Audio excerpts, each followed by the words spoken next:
আসসালামু আলাইকুম ওরহমতুল্লাহি ওবরাকাতুহু। ইন্নাল হামদুলিল্লাহ ওয়া সালাতু ওয়া সালামু আলা রাসূলিল্লাহ ওয়া আলা আলিহি ওয়া সাহবিহি ওয়া মান ওয়ালা। দূরে এবং কাছে, দেশ এবং প্রবাসে যে যেখান থেকে মাহে রমাদান উপলক্ষে বিজয় টিভির নিয়মিত আয়োজন test me soft drinks powder নিবেদিত ইসলাম ও রমাদান অনুষ্ঠানটি দেখছেন, আপনাদের সকলকে স্বাগত জানাচ্ছি। আমি ASM সদরুদ্দিন আজহারি। সুপ্রিয় দর্শক শ্রোতা, প্রতিদিন এক একটি নিত্য নতুন বিষয় নিয়ে আমরা আপনাদের সামনে উপস্থিত হই। আজও তার ব্যতিক্রম নয়। আজ আমরা আপনাদের সামনে আলোচনা করব মাহে রমাদানের আদাব বা বৈশিষ্ট্য। এই বিষয়ে আলোচনা করার জন্য আমাদের স্টুডিওতে উপস্থিত হয়েছেন বিশিষ্ট আলেমী দ্বীন, কানজুল ইমান মডেল মাদ্রাসার প্রতিষ্ঠাতা পরিচালক আনম মাসুদ হোসেন আল কাদেরী সাহেব। আসসালামু আলাইকুম রহমতুল্লাহ। আলহামদুলিল্লাহ, কেমন আছেন? আপনাকে বিজেটিভির স্টুডিওতে স্বাগত হুজুর। মাশাআল্লাহ, জাযাকাল্লাহ। হুজুর, আপনার নিকট আমরা জানতে চাইব মাহে রমাদানের কি আদব বা বৈশিষ্ট্য রয়েছে কোরআন সুন্নাহর আলোকে আপনি যদি আমাদেরকে বলতেন। নাহমাদুহু ওয়া নুসাল্লি ওয়া নুসাল্লিমু আলা হাবিবিহিল কারীম। আল্লাহ রাব্বুল ইজ্জত আমাদেরকে মাহে রমজানের সিয়াম সাধনার একটা ঘোষণা দিয়েছেন। আমরা যদি লক্ষ্য করি, কোরআন শরীফের আমরা দেখব 12 মাসের কোনো মাসের নাম কোরআন শরীফে নাই, কিন্তু রমজান মাসকে প্রশ্ন করলে আসবে হ্যাঁ, রমজান মাস কোরআন শরীফে মাস হিসাবে একটা ঘোষণা রয়েছে। যেমন শাহরু রমাদান আল্লাযী উনজিলা ফীহিল কুরআন। তাতে বোঝা যাচ্ছে মাহে রমজান মাসটা একটা আলাদা বৈশিষ্ট্য রয়েছে। মাহে রমজানে আমরা দেখব আল্লাহ রাসূল সাল্লাল্লাহু আলাইহি সাল্লাম আগেই প্রস্তুতি নিতেন। যেমন শ্রাবণ মাসে রমজান মাস আসতেছে, তাকে স্বাগত জানানো, তার ইজ্জত করা, তার কদর করা, সাহাবায়ে কেরাম রাদিয়াল্লাহু আনহুমকে তালিম দিতেন। আমরা দেখব মাহে রমজানে কোরআন নাজিল হয়েছে। প্রশ্ন যদি করি, কোরআন তুমি আসছো কোন মাসে? রমজান মাসে। ছিলে কোথায়? বাল হুয়া কুরআনুম মাজিদ ফি লাওহিম মাহফুজ। এরপরে কোথায় আসলা? প্রথম আসমানে এসেছি। কবে? ইন্না আনসালনাহু ফি লাইলাতিন মুবারাক রাতে, শবে বরাতে। আচ্ছা, দুনিয়া আসছো কবে? জবাব আসবে ইন্না আনসালনাহু ফি লাইলাতিল কদর, এই শবে কদরের রাত্রে। এবার কোরআনকে যদি প্রশ্ন করি, তুমি কার কাছে এসেছো? কোন পাহাড়ে? না। কোন জলে বা স্থলে? না। কোরআন জবাব দেবে নুজ্জিলা আলা মুহাম্মদ সাল্লাল্লাহু আলাইহি ওয়াসাল্লাম। তো কোরআন শরীফ আমাকে ধাপে ধাপে জবাব দিচ্ছে।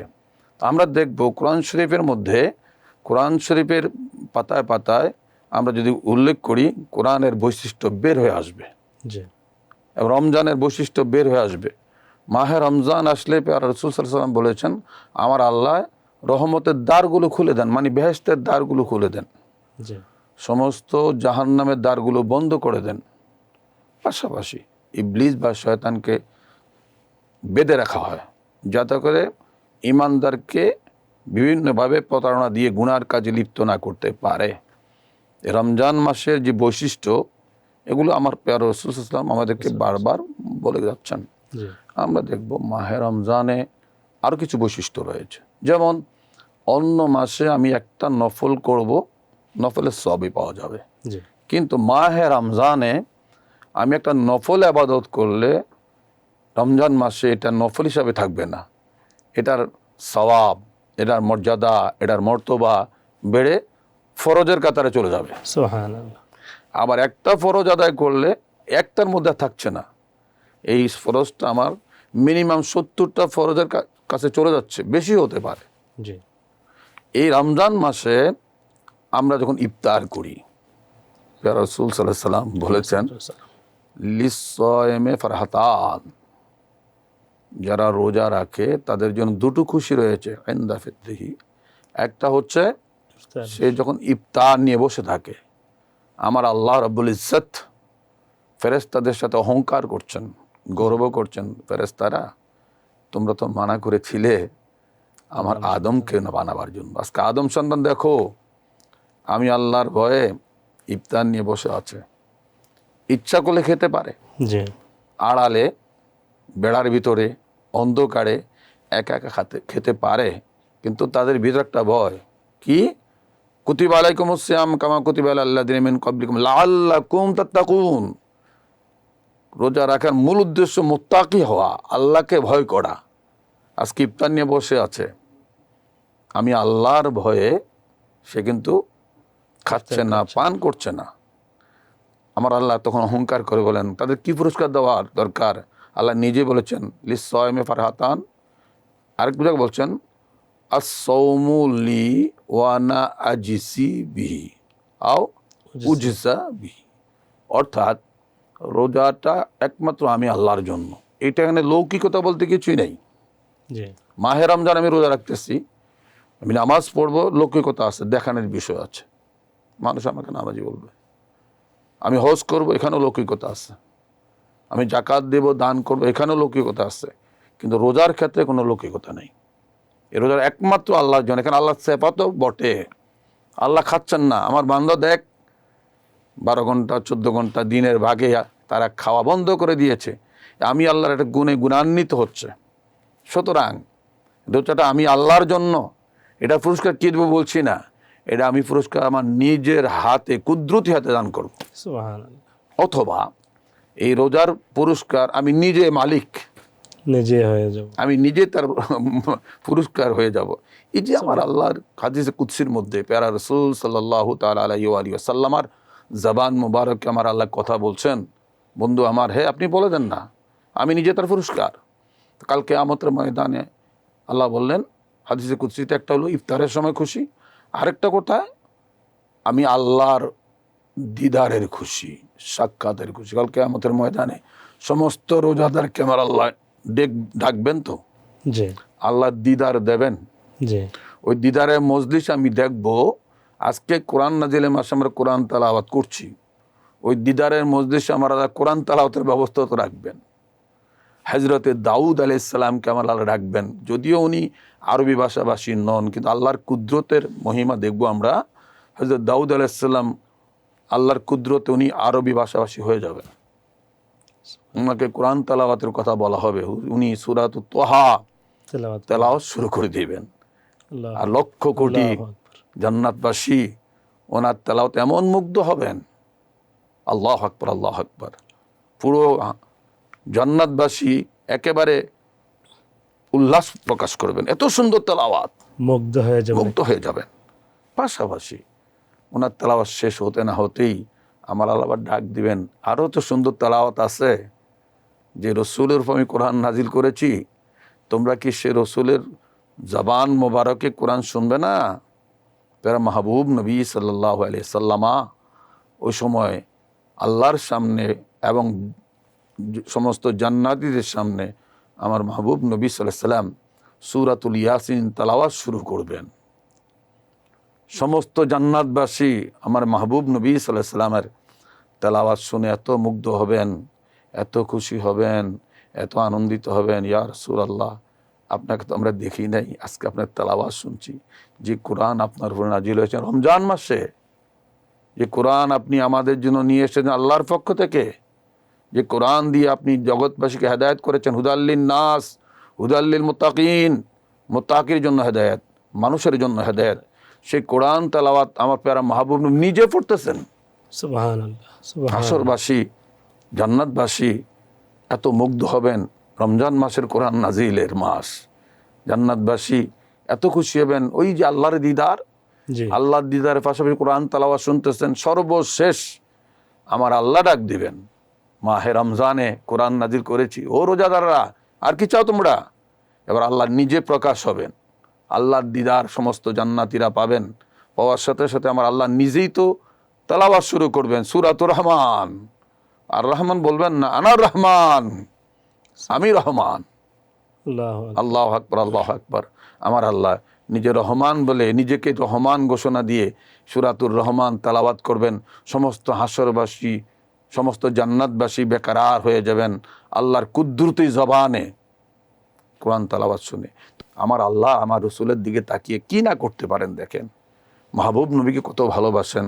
আল্লাহ সূরাতুল কদর নাজিল করলেন, ইন্না আনসালনাহু ফি লাইলাতিল কদর ওয়া মা আদরাকা মা লাইলাতুল কদর লাইলাতুল কদরি খায়রুম মিন আলফি শাহর।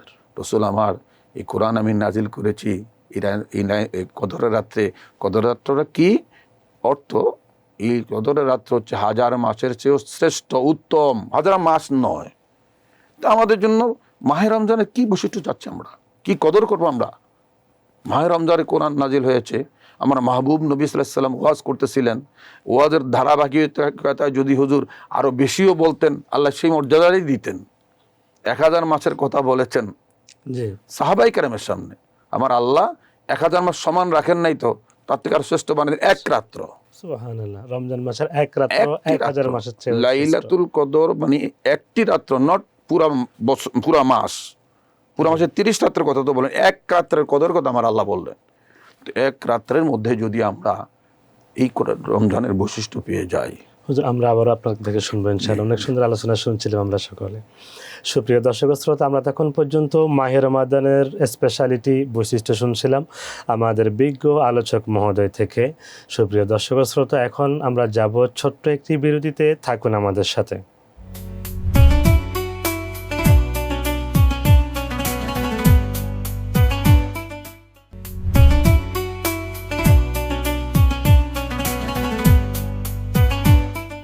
সুপ্রিয় দর্শক শ্রোতা, বিরতির পর আবারও ফিরে এলাম test me soft drinks powder নিবেদিত ইসলাম এবং রমজান অনুষ্ঠানের মধ্যে। এতক্ষণ পর্যন্ত আমরা শুনছিলাম মাহে রমাদানের আদব এবং বৈশিষ্ট্য নিয়ে আমাদের বিজ্ঞ মহতারাম আলোচক থেকে। আমরা আবারও যাব হুজুরের নিকটে। হুজুরের কাছ থেকে আমরা শুনবো মাহে রমাদানের আর কি কি বৈশিষ্ট্য রয়েছে।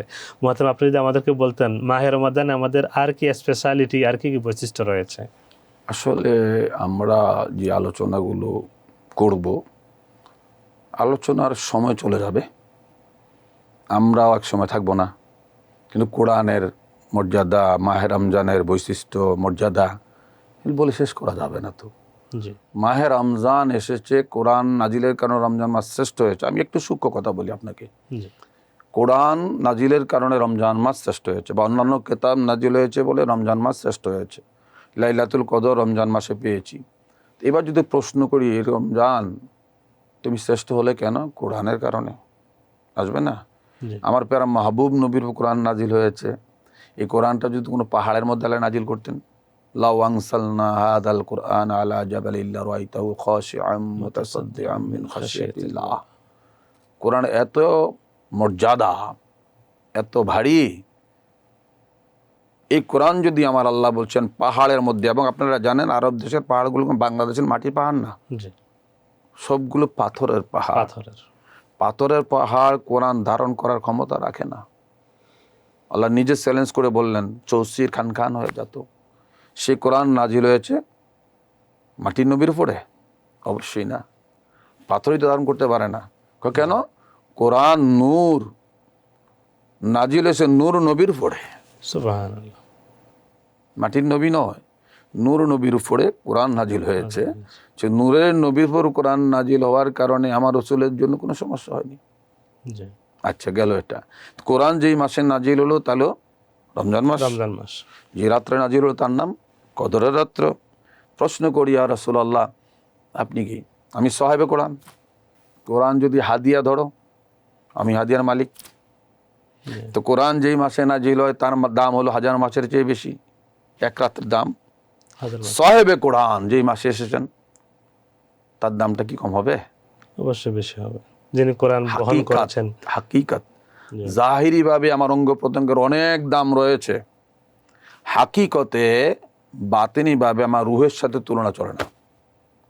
যদিও রুহ দেখা যাচ্ছে না, কিন্তু আমার হাত পা অঙ্গ প্রত্যঙ্গ চলছে, প্রমাণ হচ্ছে রুহ আছে। শরীয়তে সমস্ত বিধিবিধানগুলো চলছে, তার ভিতরে তো রুহ আছে না? সবগুলোকে আপনি যদি অঙ্গ প্রত্যঙ্গ মনে করেন, ধরে নেবেন, তো রসুলের রুহু। কোরআনের মাসকে যদি আপনি অঙ্গ ধরেন, তো রুহের মাস কোনটা? ঈদে মিলাদুন্নবীর মাস, রবিউল আউয়াল মাস। আমরা বুঝতে পারি তো, এগুলো আমরা একটু আলোচনা করলে আমার মুসলমান ভাইরা উপকৃত হবে। কেন উপকৃত হবে? আমি তো জানি সারা বিশ্বের মুসলমানরা আমার নবীকে অগাধ ভালোবাসেন, সবচেয়ে বেশি শ্রদ্ধা করেন, ভক্তি করেন, ইজ্জত করেন।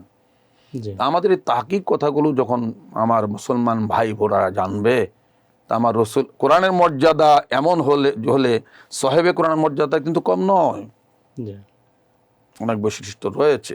পাশাপাশি যে কথাটা আমি বলতে চাই, মাহে রমজানের ইজ্জত করলে কতটুকু লাভ হয়। আমি ছোট্ট একটা ঘটনা বলবো। বুখারাতে একজন মজুসি অর্থাৎ অগ্নি পূজক বাজারে গেলেন। নুজহাতুল মাজালিসের মধ্যে ঘটনাটা এসেছে। ওনার ছোট্ট ছেলে বাজারে গিয়েছে, তো রোজাদারদের সামনে বাচ্চা খাচ্ছিল, উনি আস্তে করে একটা থাপ্পড় দিয়েছেন বাচ্চাকে। বাচ্চা জবাব দিয়েছিল, আব্বু আমরা তুই মুসলমান না, তুমি রমজান মাস আমি খেলাম, তুমি আমাকে থাপ্পড় মারলে, কিন্তু আমরা তো মুসলমানরা রোজা রাখি না, তুমিও তো খাও আমিও তো খাই। দেখো রমজান মাস এর ইজ্জত মুসলমানরা করে, মর্যাদা এটার বৈশিষ্ট্য অনেক বড়, এই মাসটার ইজ্জত করতে হবে। এই মুসলমানের সামনে তুমি খাইলা কেন, এই জন্য তোমাকে আমি থাপ্পড় দিয়ে প্রমাণ করলাম ইজ্জত করতে হবে। তাজিমে রমাদান, তাজিমে সায়েম রোজাদার। এই জন্য পরবর্তীতে দেখা গেল কোন এক বুজুর্গ স্বপ্নে দেখলেন এই মজুসি মারা যাওয়ার পরে আমার আল্লাহ তাকে জান্নাতের ব্যবস্থা করে দিলেন। উনি প্রশ্ন করলেন, আপনি এই অবস্থা কেন, আপনি তো মজুসি ছিলেন, অগ্নিপূজক ছিলেন। তো উনি বলেন, ওই যে মাহে রমজানের আমি কদর করলাম, রোজাদারের সম্মানের কারণে, রমজানের কদরের কারণে এন্তেকালের পূর্ব মুহূর্তে আল্লাহ আমার ঈমান নসিব করেছেন।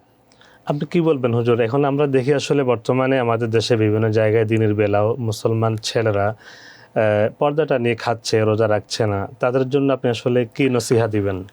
আমি আহ্বান করব অ্যাজ এ মুসলমান হিসাবে, আজকে মুসলমান যদি রমজান মাসকে কদর করত, ওই যে মজুসির কথাটা চলে আসতেছে। কিন্তু আমি একজন, আজকের দিন দিন মানুষ ইসলাম থেকে অনেক দূরে চলে যাচ্ছে, দিন দিন মানুষ রোজা মাহে রমজানের কদর করতেছে না।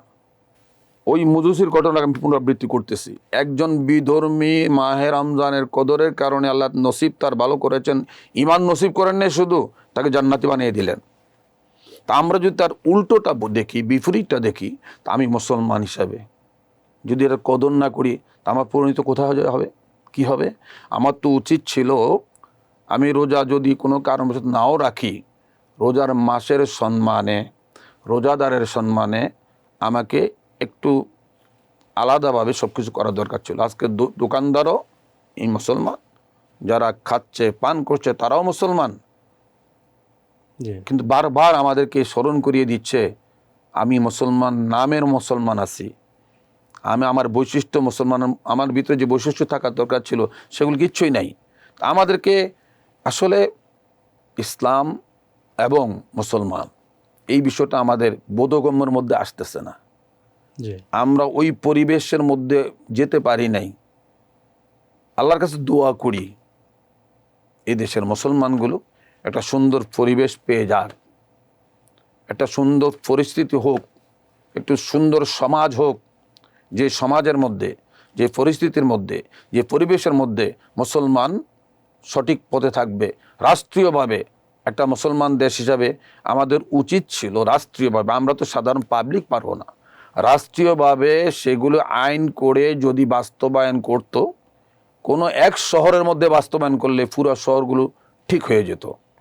আমাদের বিভিন্ন রাষ্ট্রীয় যে বাহিনী রয়েছে এগুলোরও যদি আমরা ওভাবে সাজাতে পারতাম, রাষ্ট্রীয় নির্দেশনা আসলে অবশ্যই নির্দেশনা আসার সাথে বাস্তবায়নের ক্ষেত্রে যদি আমরা ওভাবে সাজাতে পারতাম, তাহলে দেখতেন সমাজের মধ্যে আস্তে আস্তে সমস্ত খারাপিগুলো, সমাজের সমস্ত মাদক দ্রব্য, সমাজের সমস্ত অন্যায়, সমস্ত বিষয়গুলো আমরা আমাদের কন্ট্রোলে নিয়ে আসতে পারতাম। আমাদের উচিত রাষ্ট্রীয়ভাবে এই সমাজের অন্যায়গুলো প্রতিকার করা। সেক্ষেত্রে দেখা যাবে সাধারণ পাবলিকও সহযোগিতা করবে। হুজুর, একটু বিষয় মনে পড়ছে আপনার যে অন্যায়ের কথা শুনে, মাদক বা মিথ্যা কথাগুলো শুনে, মূলত আমরা দেখা যায় কিছু কিছু, অনেক ক্ষেত্রে বলবো না এরকম হচ্ছে না, কিছু কিছু মানুষ আমরা দেখছি রাস্তাঘাটে রমজানে রোজা রাখার পরেও হয়তো ঝগড়া বিবাদে লিপ্ত হচ্ছে। কেউ বা রোজাও রাখছেন, আবার ব্যবসার মধ্যে সে দামও বাড়িয়ে দিচ্ছেন, রোজাও রাখছি আমি মিথ্যা কথাও বলছি। এই বিষয়গুলো আমরা কিভাবে দেখবো বা এগুলো কি মেসেজ দিবেন আপনি তাদেরকে? রোজা তো শুধু পেটে কিছু না দেওয়ার নাম রসুল রোজা বলেননি। জি, আল্লাহ রসুল সাল্লাল্লাহু আলাইহি সাল্লাম উপবাস থাকাকে রোজা বলেননি। আমার পুরো শরীরকে কন্ট্রোল করা, আমার হাত, চোখ, কান, মন, মেজাজ, পাও সবগুলোকে আমি কন্ট্রোল করব। It is training period. জি মাহে রমজানটা আমার একটা প্রশিক্ষণের মাস। আমি রোজা রাখলাম, মিথ্যা বললাম, তা আমার তো রোজা আসলে হচ্ছে না, পরিপূর্ণতা পাচ্ছে না। আমি রোজা রাখলাম, মানুষ ঠকালাম বিক্রির মধ্যে। আমি রোজা রাখলাম, ঝগড়া করলাম, মিথ্যা বললাম, গালিগালাজ করলাম। জি। বরং আল্লাহ রসুল বলছে, তোমাকে কেউ যদি মারতেও আসে, তুমি বলো আনা সায়েম, আমি রোজাদার। সুবহানাল্লাহ, কি সুন্দর একটি মেসেজ। একটা মেসেজ তো দিয়ে দিয়েছেন, জি ভাই আপনি আমার সাথে ঝগড়া করেন না, আমি রোজাদার। আমি তো রোজাদার। তাহলে দেখবেন সে আর দ্বিতীয় কথা বলবে না। আপনি কেউ আপনাকে একটা কঠিন কথা বললো, জোরে কথা বললো, ধমক দিল, ঝগড়া করলো, আমি পাল্টা যদি আর বড় করে কই, তাহলে তো আমি রোজাদারের প্রমাণ দিলাম না। আল্লাহ রাসূল তো আমাকে শিক্ষা দিয়েছেন, কি সুন্দর শিক্ষা দিয়েছেন, ইমরুন সাইম, আমি রোজাদার। জি, আপনাকে হুজুর অনেক অনেক ধন্যবাদ। আপনাকে স্বাগত এবং মোবারকবাদ জানাচ্ছি আজকের অনুষ্ঠানে আসার জন্য। মাশাআল্লাহ। সুপ্রিয় দর্শক ও শ্রোতা, আমরা তখন পর্যন্ত শুনছিলাম মাহে রমাদানের আদব এবং বৈশিষ্ট্য আমাদের বিজ্ঞ আলোচক মহোদয় থেকে। আমরা দেখতে দেখতে একেবারে শেষ পর্যায়ে চলে এসেছি। আগামী পর্ব দেখার আমন্ত্রণ জানিয়ে আজকের মতো এখানে বিদায় নিচ্ছি। আল্লাহ হাফেজ। আসসালামু আলাইকুম ওয়া রাহমাতুল্লাহি ওয়া বারাকাতুহু।